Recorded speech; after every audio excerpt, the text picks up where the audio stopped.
Right now in competitive Madden, the trend to get pressure is to click and drag your user across the formation on a fixed blitz angle, and then user someone else on the field to get a looping pass rush. And the goal of this is to get a pass rush that enters the opposite A gap or B gap, sending hopefully only 3 or 4 rushers. So today we're going to break down how this concept works, really how you can run this out of pretty much any defense you want, whether it's 3 down linemen or 4 down linemen. And hopefully this will help you guys install some pressures after the most recent title update removed a lot of the crossfires that we are used to in this game. So what we're going to do here today is start off in a defense like the 1-4. Now, speaking of the 1-4, I just put out a defensive game plan on my strategy website, gridirongameplans.gg. Now, with the dollar meta being very much so patched over the last few months, a lot of players are starting to look at the 1-4. But Gridiron contributor and longtime supporter Medic has been in this defense since the launch of Madden 25.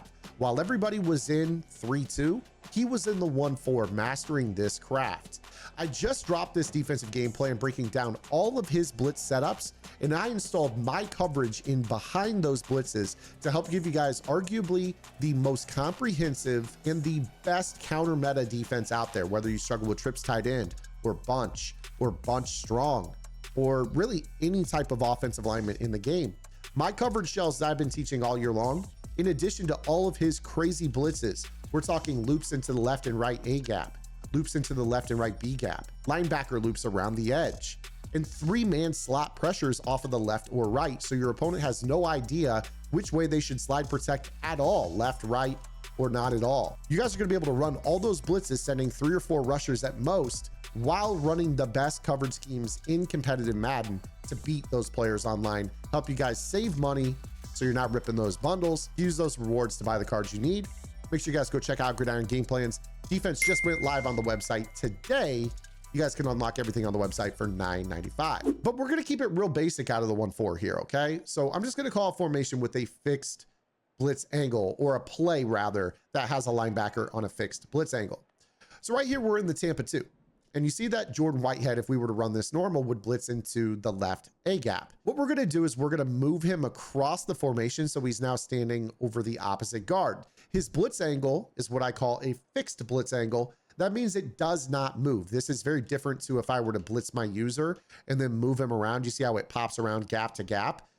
Those fixed blitz angles are very, very important because what they do is they stay blitzing into that gap. Now the offensive line doesn't quite understand how to pick this up, and you see that he crossfires into that gap and is able to get pressure. Now, if I were to run this defense the other direction, you're gonna see here, I've got Clark. Clark is now on the fixed blitz angle, and I kept him on this side of the formation. And you're gonna see here that with this particular defense, you guys can actually get him to go the other direction. So you see here, when we snap the ball, he loops all the way around the other guard to be able to get to the quarterback. So let's go ahead and take a look at the instant replay, a little bit of a top down, and kind of explain how this works. So you see here in this particular context, my user is over the left inside receiver in the trips defense. The looper is on the left side over the left guard, but he's blitzing into that right A gap. Because this is the case, the right guard over pursues to kind of down block and do a double team on the nose tackle, but then realizes the crossfire is coming his way.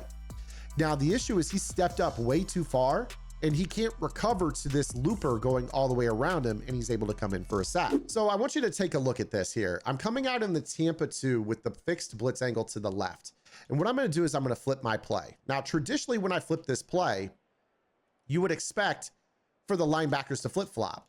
But what ends up occurring right here is you may have noticed that Ryan Clark did not run to the other side. So what this allows for us to do is kind of give the illusion that all we did was flip our play, but now we've got this fixed blitz angle crossfire style, and we're able to run this looping pressure without our opponent really noticing what we're doing. If you were to compare that to if I were to be running this and just dragging this guy across, that's a big deal. So what you guys may notice with this is that when we flip our play, this actually affords us the opportunity to kind of just have this guy already over there. Our opponent is not going to really be any the wiser to the tactic, and this is going to allow us to get good pressure. So this is a nice little trick out of the 1-4 that you guys can use. Now, again, I've got way better blitz setups that don't involve moving anybody at all on Gridiron in that game plan. So make sure that you guys, if you like this, go check out that game plan. Again, $9.95, probably the best defense in the game if we're being truthful right now. $9.95 to really get stops in a hard game. It's the best deal that you guys can find. Now, what I want to do is I want to show you guys another method for trying to get your own, pressures. This is going to be something that you could do maybe even out of a 3-4. And the reason that I say that is, like, say for instance, you've got, a play that has an inside linebacker blitz. I'm not a big fan of cover 0, to be honest with you. So what I'm going to do for the sake of this is I'm going to call like quarters. Okay. And with quarters, you would basically be doing kind of the same gist. You could move this guy, across the formation like so. And this kind of gives you the same approach where he can like crossfire blitz into that A gap. Now, unfortunately, with this particular style of defense, I do think that this can be a little bit tougher to kind of execute just because, it's not nearly as many guys in the box. I know it's a 3-4, but you see right here how it kind of behaves a little differently. You see right there that we did a better job when we spread the defensive line. So there's really not a whole heck of a lot to it. I just kind of like spread the defensive line, crash down, and then just move that linebacker to the other gap. And you see right here that it allows us to run this little simple A gap pressure. You could run it the other direction if you wanted to as well. Imagine I kind of run this, I flipped it or whatever. And then I put, I kept Danielle Hunter over here. You could run it the other direction as well. So your opponent might not necessarily, be aware that that's what's happening. So again, you kind of run it like so. Here he comes, kind of clunky, but put a little bit skinnier player in that role. He's going to be able to fly in through that gap. So pretty easy to do out of 3-4 as well. Of course, there are also 4-down lineman defenses. The thing about a 3-4 type defense, though, is that you have a nose tackle. With those nose tackles, they often do a good job isolating the center, making it very, very difficult for the the guards to kind of fight across the formation. You see the double teams that get forced. We've got a double team on the right here that opened up that gap for the looping pressure to come in. So that's what really makes this better is I think the 3-down lineman type approach, but that doesn't mean that you can't find similar effects out of a 4-down lineman defense.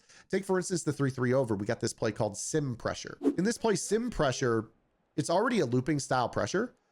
If you wanted to shift your line, over to the right to kind of get that nose tackle roll, you can, and then just move your guy across.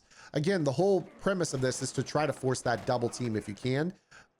You see right there that when we crashed down, Vita Vea allowed that guard to kind of end up, recovering. So you might even shift left or shift right and crash left here to really get Vita Vea fighting towards that guard to really open up that loop. And you see right there, it causes some kind of good disengages. So again, the key is always going to be to find a play with a fixed blitz angle, drag it across the formation, and hope that your interior rushers can eat up the center and the guards to allow you to have this guy that can loop in. You see right there, we were almost able to do so. Right there, if I occupy the right side of the line a little bit better, that's going to end up paying dividends. So I'll show you right here. I'll just come down here and kind of make sure that the right guard looks at me. And you see right there, there's your looping pressure. So it's easy to kind of get out of a 4-down lineman set as well as a 3-down lineman set. I would say the 3-down lineman sets don't require as much, in terms of your resources. Obviously in a 3-4, you've got a front 3 and then a bunch of coverage-based players. So it's probably going to be a little bit better out of that type of defense. But again, you can still very much loop out of a 4-down lineman. But I'm going to get up out of here. I hope you guys enjoyed today's video. If you did, make sure you guys give it a thumbs up, subscribe to the channel, hit that notification bell. Make sure you check out that new game plan on Gridiron. I promise you, you're going to be winning a lot more games moving forward. I'll see you guys tomorrow. Until then, this is Zan. Get the lab and good luck.